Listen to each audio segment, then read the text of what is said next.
नमस्कार प्यारे साथियों, स्वागत है आपका हमारे online YouTube channel maths with Ganesh के साथ में।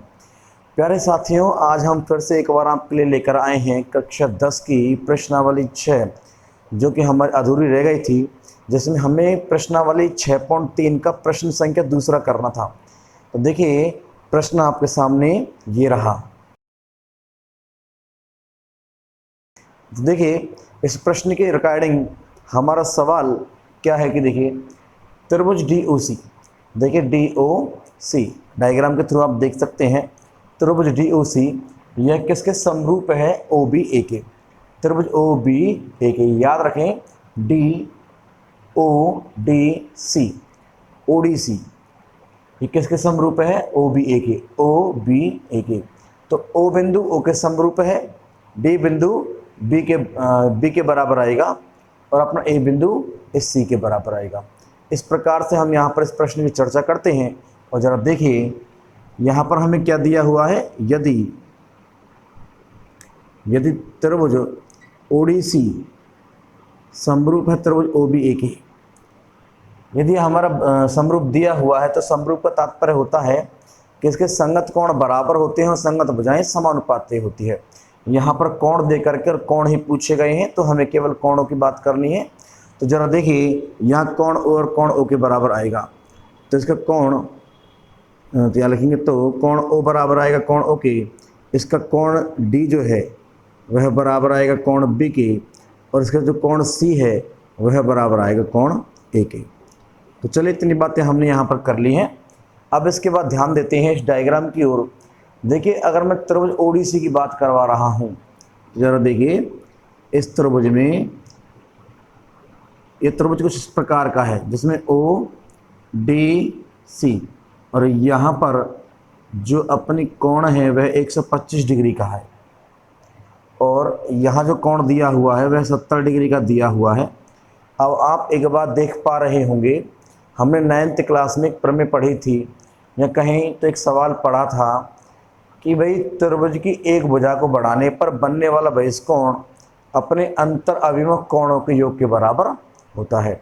फिर से रिपीट कर देते हैं कि त्रिभुज की एक भुजा को बढ़ाने पर बनने वाला बहिष्कोण अपने अंतर अभिमुख कोणों के योग के बराबर होता है।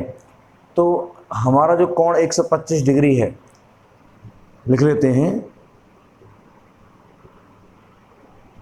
त्रिभुज की एक भुजा को बढ़ाने पर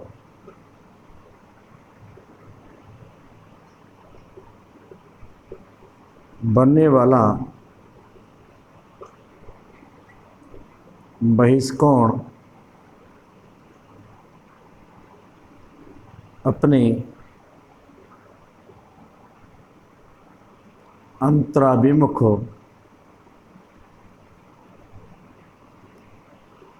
कोणों के योग के बराबर होता है। योग के बराबर होता है। तो देखिए प्यारे साथियों, जब यह योग के बराबर हो रहा है, तो यहाँ पर जो हमें बहिष्कोण मिला है 125 डिग्री, हमें जो बहिष्कोण मिला है 125 डिग्री, ये किसके बराबर आएगा? ये हमारा बराबर आता है अपने अंतर अभिमुख कोणों के योग के बराबर होता है। तो अंदर वाले कोण के अभिमुख यानी कि सामने को कौन कौन से कोण हैं? एक दिखाई देता है 70 डिग्री कोण, प्लस एक दिखाई देता है C कोण। देखिए, इस C को मैं क्या लिख सकता हूँ? इस C को लिख सकता हूँ DCO। तो यहाँ पर इस कोण को मैंने लिख दिया है कोण DCO कोण। देखिए, जो कोण अपना DCO है, जो अपना कोण DCO है, यहाँ पर 70 डिग्री जो है प्लस का है, पक्षांतर के बाद माइनस का हो जाएगा।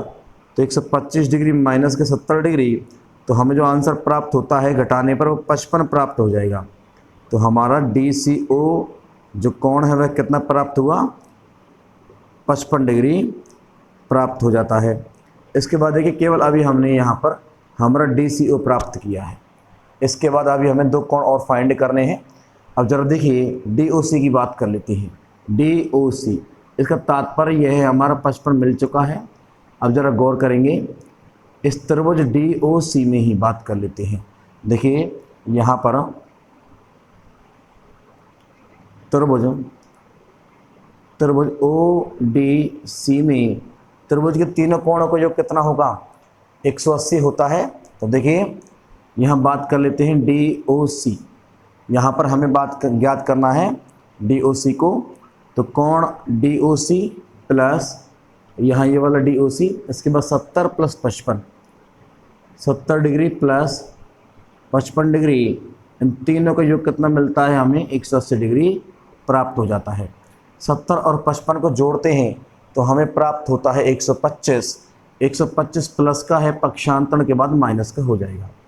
तो डी ओ सी बराबर क्या मिलेगा? 180 डिग्री माइनस का 125 डिग्री। तो देखिए यहाँ डी ओ सी बराबर 180 में से 125 घटाते हैं तो हमें 55 डिग्री उन्हें प्राप्त हो जाता है।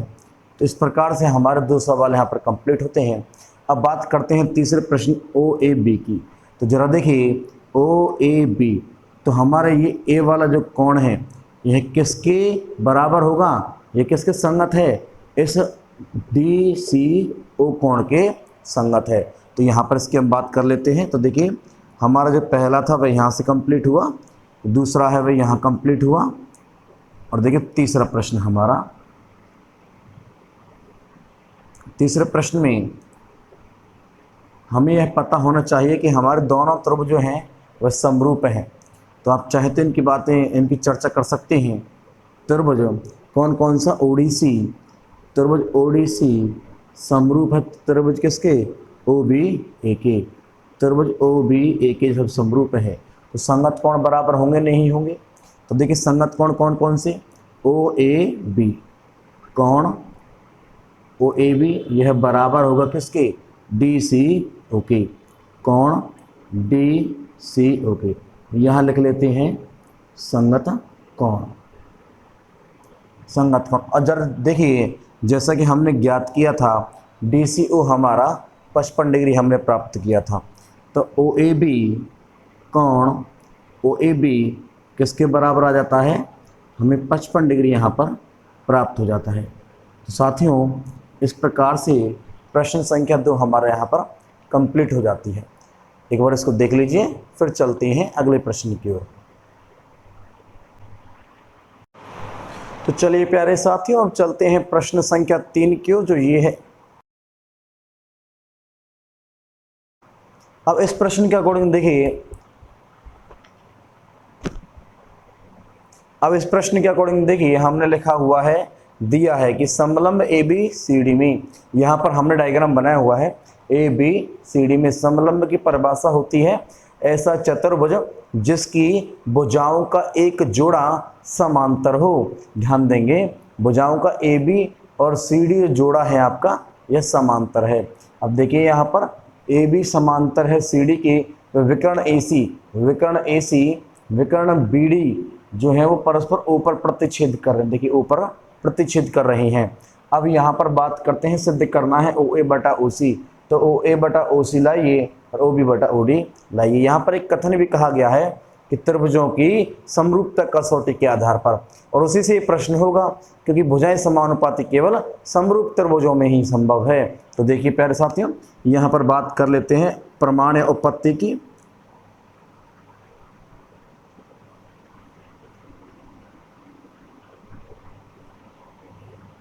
देखिए साथियों यहाँ पर जिन भुजाओं को हमें लेना है उन भुजाओं से मिलकर बने त्रिभुजों को हम ले लेते हैं। हम यहाँ पर ओ ए और ओ सी, ओ ए और ओ सी, इसके अलावा ओ बी और ओ डी, ओ बी और ओ डी, अर्थात त्रिभुज ओ ए बी, त्रिभुज ओ ए बी व त्रिभुज ओ सी डी, व त्रिभुज ओ सी डी को यहाँ पर ले लेते हैं।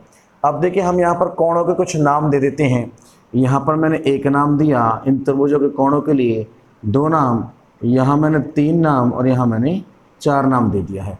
अब जरा देखिए इन 2 त्रिभुजों की अगर हम बात करते हैं, क्योंकि ये दोनों भुजाएं समांतर है और समांतर भुजाओं में एकांतर कोण कैसे होते हैं? बराबर होते हैं।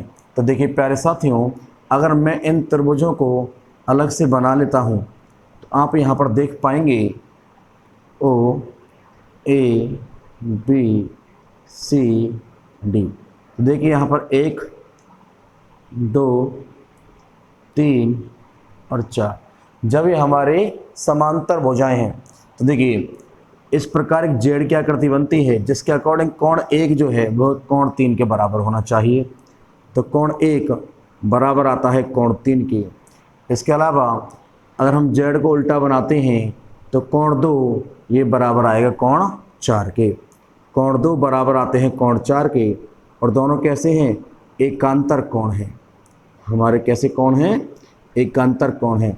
तो कोण कोण समरूपता नियम से, कोण कोण समरूपता नियम से, यह उपप्रमेय है।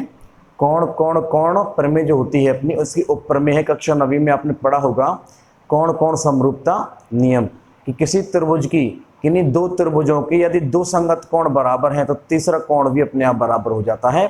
तो देखिए इसी प्रमेय का अपन ने यहाँ पर सहारा लिया है। समरूपता नियम से हमारे दोनों त्रिभुज क्या आएंगे, त्रिभुज OAB समरूप होगा त्रिभुज OCD के। और यदि ये समरूप है तो इनके संगत कोण बराबर तो है ही, और संगत भुजाएं भी कैसे आएंगी, समानुपाती आएंगी। तो संगत भुजाएं समानुपाती होंगी। तो देखिए जो अनुपात OA किसके संगत होगी, जो OA भुजा है वह OC के संगत होगी। तो OA भुजा OC के संगत मिल जाती है, और जो अनुपात इस भुजा का होगा वही अनुपात OB और OB का होगा, क्योंकि OB के संगत कौन है, OD होगी, OB बटा OD। इस तरह से हमें हमारा आंसर जो है, जो हमारा प्रमाण वो प्राप्त हो जाता है। सिद्धम। तो प्यारे साथियों, एक सरल तरह से हमने इन प्रश्नों को एक ऑथेंटिक तरीके के माध्यम से हल कर लिया है। आज के लिए केवल इतना ही। मिलते हैं कल अपने नए वीडियो लेक्चर के साथ में। आप हमारे साथ बने रहें, हमारा मनोबल इसी तरह से बढ़ाए रहें। आपका बहुत बहुत धन्यवाद। Thank you, keep supported.